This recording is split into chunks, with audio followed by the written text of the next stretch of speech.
Hi, this is Joe Shannon. I'm a lawyer, a husband, a father of 6 kids, and I also host a podcast called Opening Statement with Joe Shannon. Please consider listening to our podcast on YouTube, Spotify, and Apple, and any other folks that host podcasts. Just Google Joe Shannon and podcast, and you'll find it.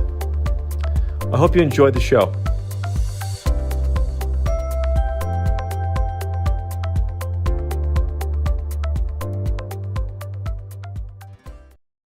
We're lucky enough to be meeting virtually with Sarah Eva Marchese, who is the owner of a great business called Floracracy.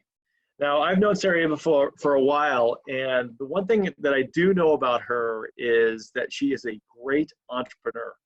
So I wanted to get her story out. I wanted to let you know about her great start and her journey, and she's going to tell you that, but hopefully I'll ask the right questions and that we can have a great conversation. So I'm really looking forward to talking to you. Welcome, Sarah Eva. Well, thank you for having me. It's an honor and a privilege to be here. Oh yeah. So Sarah Eva,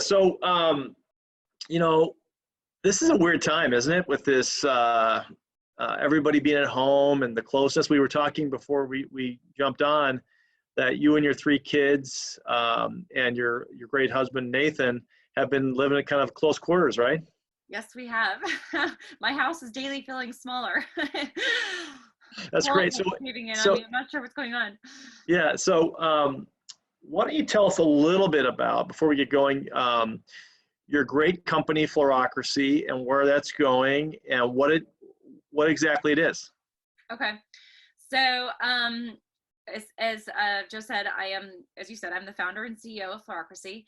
And in a nutshell, what we do is instead of people just having to buy flowers, like scrolling through pre-made arrangements and just ordering something and kind of hoping that what they order is what they get and what is sent, we help people create meaningful arrangements. And what I mean by that is we literally help you, and I guide you to being able to tell a story or share a message in the flowers themselves. And then the arrangement comes in a box that includes a beautiful letter that describes that. And so it becomes more than just, flowers are amazing.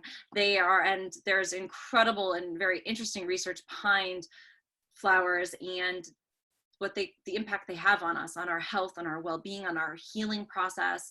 But there's also significant research on the importance of personal words being spoken to each other. And there's actually research that's found that the whole idea that sticks and stones might break my bones, that words will never hurt me, is just not true. And we actually process language the same way we process physical experiences. And so by adding that message into the letters, we are literally creating a visual representation of those words that we crave. In fact, people will actually give back money in exchange for positive words from other people that they care about. And so it's just that important to our human nature. So we've taken something that is a huge part of our society, giving flowers, especially at very specific points in time. And then we've taken something very ancient, this using flowers as a means of communicating and connecting, as well as adding the ability to get your personal style, make sure you get the right colors, all these other things that we really care about, and bringing that all together into a meaningful, truly meaningful gift that conveys the words that sometimes are really hard to share.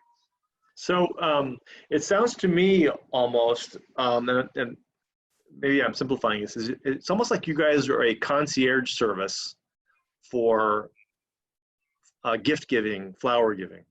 We do, well, we actually do use that language. So we do have a path that we actually literally call the concierge service, where we've got a team of writers that will help you tell the story.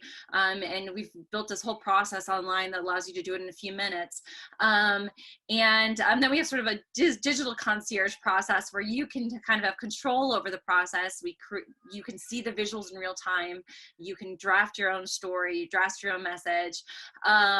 So definitely that concierge element is very present in what we do. It is a very premium and beautiful experience.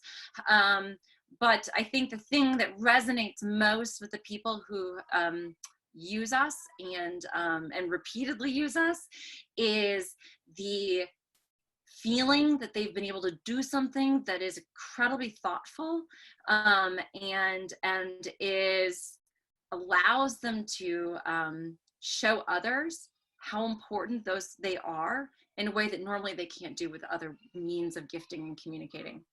Nice. Well, so here we are in 2020, and maybe you could just fill us in, briefly on your upbringing, where you're from, how, where you grew up, and your siblings, that type of thing. So I grew up in Illinois, in Rockford, which is about an hour and a half west of Chicago, and was the second of 4 children.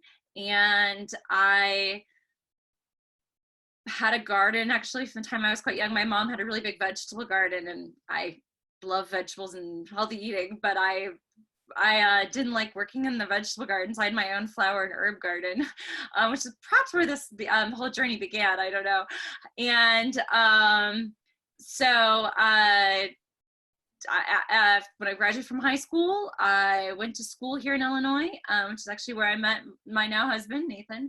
But then I went overseas for a number of years and went to grad school overseas. I thought I was going to go into, I studied in graduate school, peace building and conflict resolution. I thought that I was going to, and I studied and created this whole theory on using storytelling as a way to create to help facilitate the peace process in countries that were struggling to heal after long periods of civil war, which again is like another little piece that's kind of fed into the creation of our company, I think.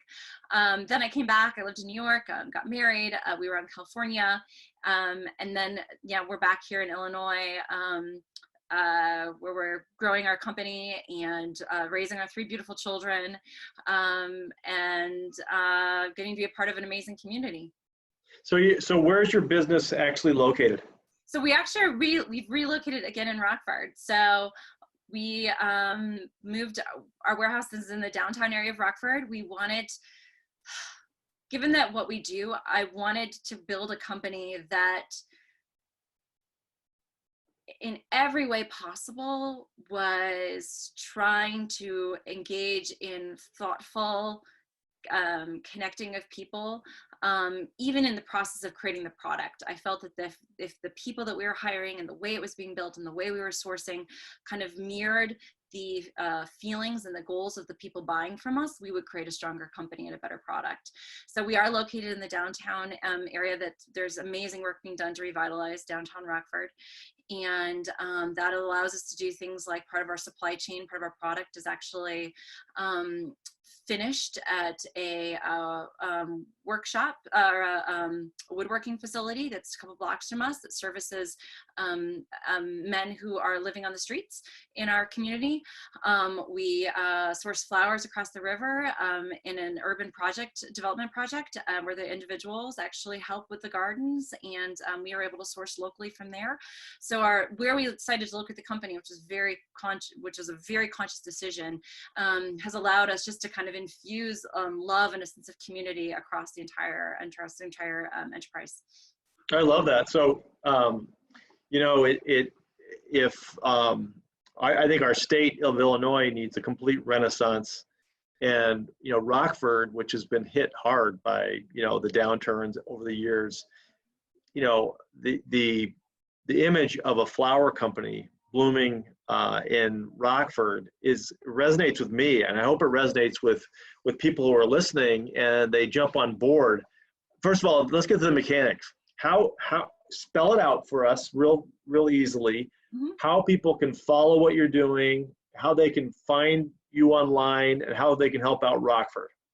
So all of our handles are Floracracy. So Instagram, Facebook, those are the two that we're the most active on at this point. We have very vibrant communities on both those platforms, are at Floracracy, and which is Floracracy.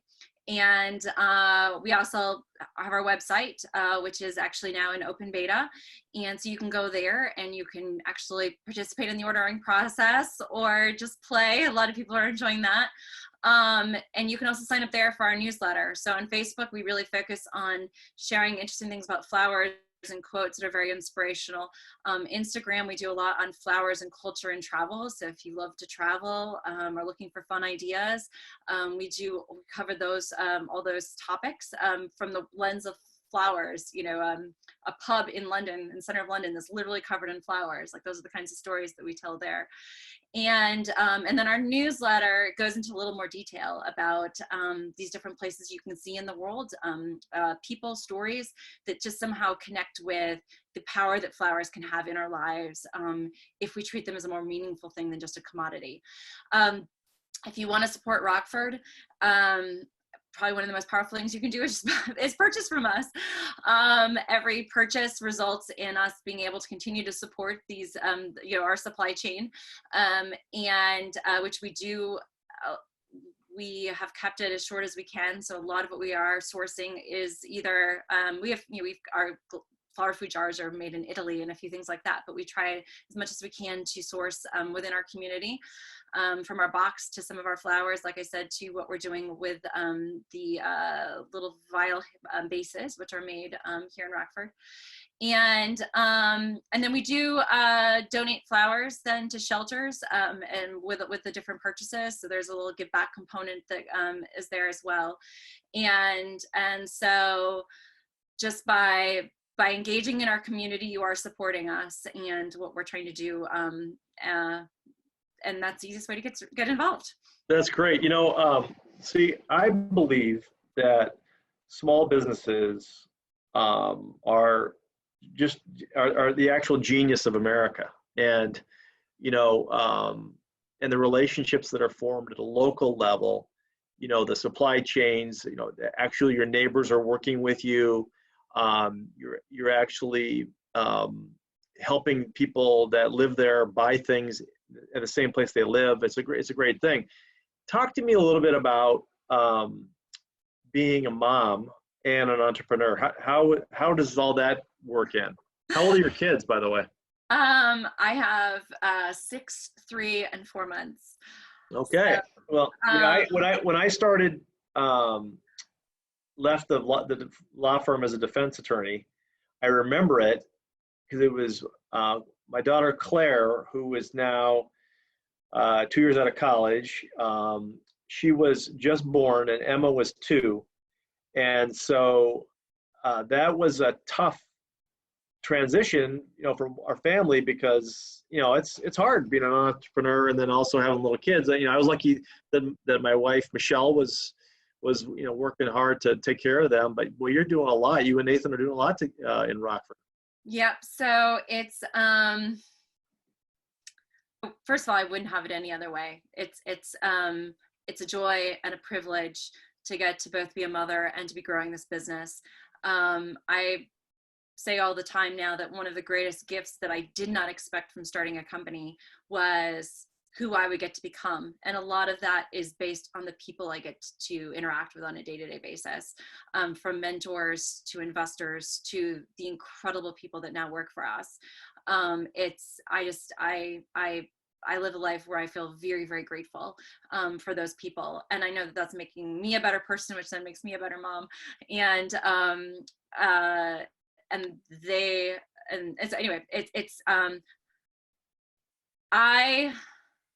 I went into this, I think, to some degree with my eyes open. And by what I mean by that is, from the time I was very young, I had a belief that I could do both things. I could be a mother and I could start a business. I just had to rethink what it was going to look like. What my definition of abundance and was going to be. And It is not easy. I sleep odd hours, and we do work really hard. But by allowing myself to rethink certain things that felt like rules, I've been able to do have be a mother and run a business without ever feeling like I was having to make a compromise one way or another. And for example, my baby comes to work with me, and one of my best, jokes, she's like, it's kind of like the way I bring my dogs, which sounds terrible to like compare my baby to a dog, but the point is yeah, why not? Right. People love seeing her smiling face. This is obviously what's happening before everything going on with sheltering in place, but and I didn't have to put her in childcare. She's come to board meetings. She sits there with me. She's been at investor meetings, and she's just along for the ride. And I ran a board meeting while I was 5 centimeters dilated in the hospital, and was sitting there on the bed, with a bunch of lawyers. One knew, one didn't know. And then at the end, I said, I have to go. We've got it short. They told me I had an hour before, like, this is going to get serious. Oh my God. And some people might look at that and be like, well, that sounds like you're working too hard, or like, woof, I wouldn't want, that's not for me. And truly, it's not for everybody. That is the kind of thing that I think you have to be willing to do to be able to do both things. I don't want in any way suggest it's easy. But I realize what I'm capable of, and the people I get to be with and who've supported me. And this last year I was raising money, and I was pregnant at the same time, and I was very scared about that. And the support that I received was just extraordinary. And it made me feel like, I'm kind of cool. And I don't mean to say that sound condescending, but just to say, again, I sometimes, by rewriting the rules and thinking, maybe I can do this, I may think that I have to take a break, or I can't do this, or I can't have my baby with me. But by pushing what I think is possible and taking that chance, I've been met by incredible support from people who wanted to help me rewrite those rules, and who I think in some ways admired that as commitment, as courage. And so I encourage any mothers and fathers, because my husband is also half the time holding the baby in these meetings and things like that. Tell me a little bit about how so the folks who listen know, I got to know Sarah Eva through her husband Nathan, who worked at our law firm for a number of years, and is one of the best ever folks that ever worked at Shannon Law Group. I love him. He's just one of the hardest working, nicest, most dedicated people. And so the one thing I like about it is that Nathan does a lot of stuff behind the scenes that you would never know. And he reminds me, he's almost like a Saint Joseph character, because in the Bible, there is absolutely zero quotes from Saint Joseph. Although he did all these things, in the Bible, he took care of Jesus, all that type of stuff. But that's the kind of the character he is to me. And so, tell us a little bit about Nathan's role at the company. So it's interesting you bring that up, and one of the things I learned early on, even before we married, we've known each other for like 18 years now or something. So we met in college, and then we were, gone our separate ways, and then kind of reconnected. Well, we chatted every 6 months or so, but we had both were, we were just, both in Europe in different places and doing different things for a number of years. Anyway, one thing I learned early on when I decided that I wanted to have a business, and these things, I don't want this to sound too strategic, but more a gift is where I'm going, is that most great companies are not created by one person. It's two people. It's the person who's quote unquote the face that everyone knows. And then there's some really hardworking person in the background that nobody's ever heard of that did most of the work. We know Walt Disney, but nobody knows that there was actually this brother was like running the company and did the bulk of the work. I never knew that. Yeah, people don't know. And the way I like to think of it, there's the why person and the how person.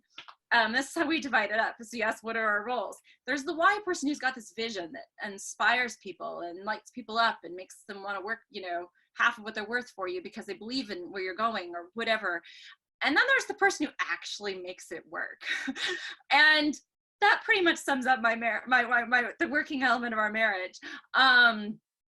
And there would be no company without him, because you're right. Like this was my idea to start with, but that it's implemented from patents to process to like explaining this to get things done, to coming up with our manuals, to getting people trained. I mean, most of them look at me like I have no idea what you're talking about. And then Nathan comes in and explains it and everyone's like, okay, now we know what to do. So he is an incredibly hardworking person. He is one of the most humble people who seeks no credit ever for the work he does. He's an amazing father. He is, and yep, watching our kids right now while I sit here doing this. After he was I'm hoping one will sneak in. We've back and forth 4 times already today. Yeah, I'm hoping one of them will sneak in and grab you by the shoulder here while we're talking. Yeah, they did that yesterday. You can see how cute they are. I mean, it's unbelievable. I love the story. Okay, so I love the story of this company. I love the relationship between you and Nathan. I never knew the Disney thing. I love the fact that you're growing it in Rockford. And I really like the fact that you've linked your company to giving back and to charity. Why don't you explain a little bit of that? So there's probably 2 ways. First of all, we've there is a theory now of businesses to make sure that all stakeholders are being, valued. And so one aspect of that, like I said, is just how we are sourcing and trying to be as thoughtful as we can in that process.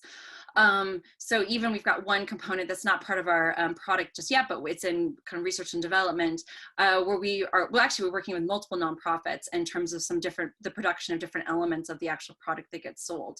The goal there is to provide just resources and dignified jobs to individuals and opportunity. A number of these individuals being highly skilled, but for just whatever reasons that life has have come their way, they need a second chance, as we all have in some capacity at some point. And so we've built that into the model. But we also wanted, there's a lot of waste in the floral industry. Some companies in some spaces, as much as 40% of flowers are thrown away. And now we've tried to address that in a couple different ways. Like one, by trying to begin to source as much as we can in a more local way. So it doesn't have to be cut unless we're actually purchased it and you're using it. But the second level is that flowers are a gift, and we all need that that beauty and that hope. And so anything that we're not selling, or and even if we aren't selling it, we also just make sure we always have a portion if we are used up what we have. We give flowers to shelters. So here in May 2020, we actually have donated 100 arrangements to 100 shelters across the country, along with a letter that hundreds of Americans have signed of support and encouragement, since so many individuals are finding themselves in shelters right now. But in an ongoing basis, we make these donations to shelters, so there's something beautiful there when individuals find themselves needing that extra support. And some people stop and think like, well, don't they need like a toothbrush and these basic things? And that's true. Those things are really important. But the shelters that we're focusing on deal a lot with individuals who have children included, who've experienced abuse. And the wounds that we're most interested in supporting and we are best equipped to help heal are the emotional ones that people can't see. And they're the ones that need to be reminded. They're individuals that need to be reminded that they're loved, they're worthy of love, that there are people out there who care about them, who and that they are they deserve dignity in life. And flowers are something to do that, because there are even research and scientists that suggest that flowers feed our soul the way food feeds our body. And so by providing something like that in a place where the rest of the world, rest of all the good things in life have been stripped away, we're actually saying, you know, you're worthy of that love. And here it is already, as you start this new phase in your journey. So let me be the devil's advocate with you for a little while. Okay, let's ask some hard questions to Sarah Eva. Okay, all right. So I'm gonna buy some flowers for my mom, and this is fictional because my mom's passed away. But I want to buy some flowers for my mom. Why the heck would I go to Floracracy rather than just going to, you know, one of your competitors? Sure. So if you go to one of your my competitors, you can go and, let's just say, you know, you scroll through and you pick something that's pink because your mom wears pink a fair bit. Two things might happen. You may get the pink thing that you ordered, or, as happens a lot of times, you may get something that's yellow and red because it says at the bottom that there's no guarantee that that's what you're going to get. And it could be something completely different. Not everybody, that's not true of every company. Some have already sort of addressed that and they don't. In which case you'll see something and it's what hundreds of other people have already received, and it gets packaged and sent to you, and your mother will be very happy that you thought of her. Flowers bring joy. Like, there's just, you know, that's sort of a given in the industry. Or if you come to my site, you can, let's just say you're sending flowers because you haven't seen her in a long time or because she's been sick. You can actually tell her, Mom, you know, I know we haven't seen each other in 6 months because I've been traveling or because you live here and we can't fly right now. I want you to know that I am thinking of you.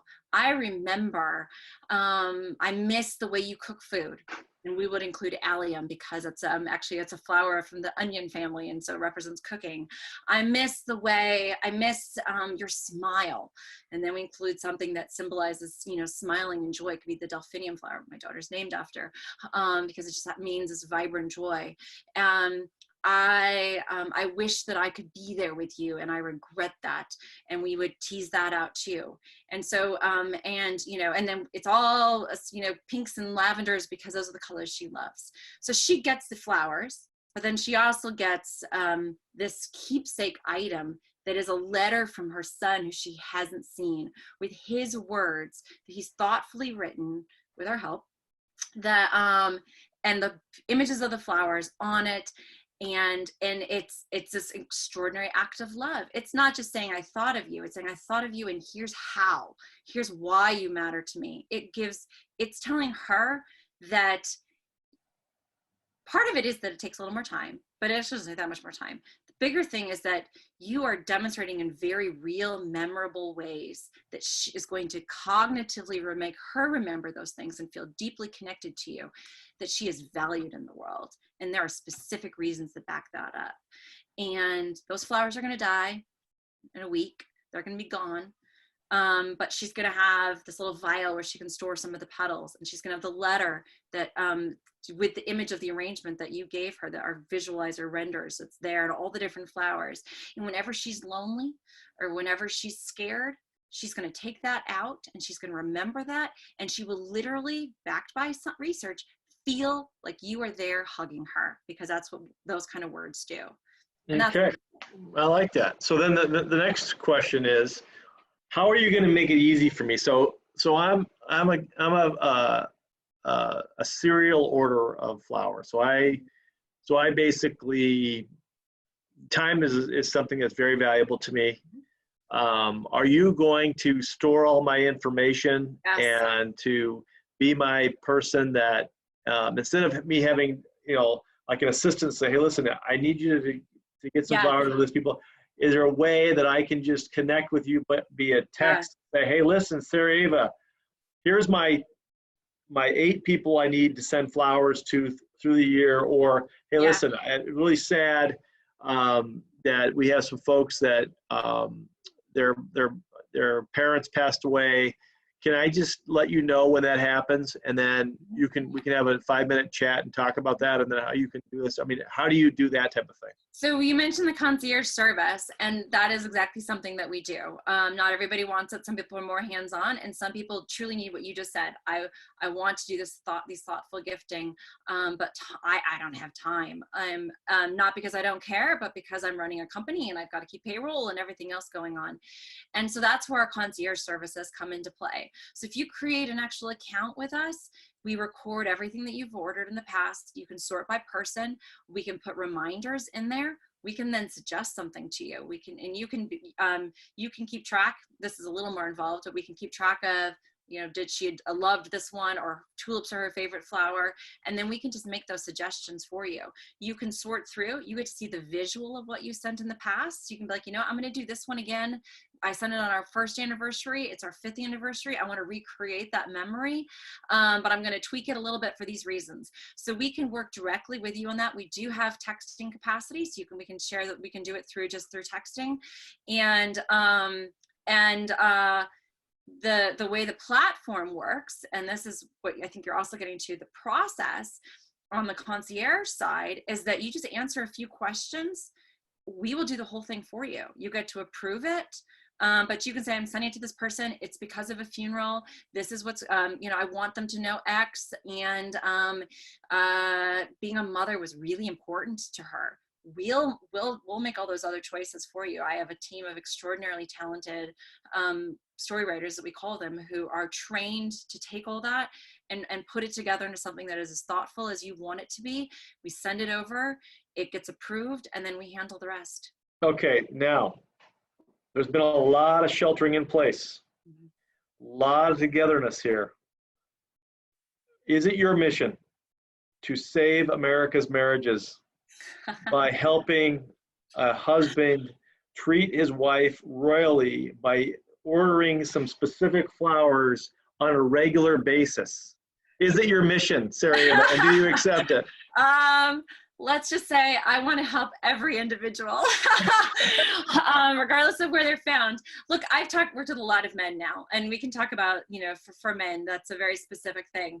And the thing I've learned in talking with and helping men is that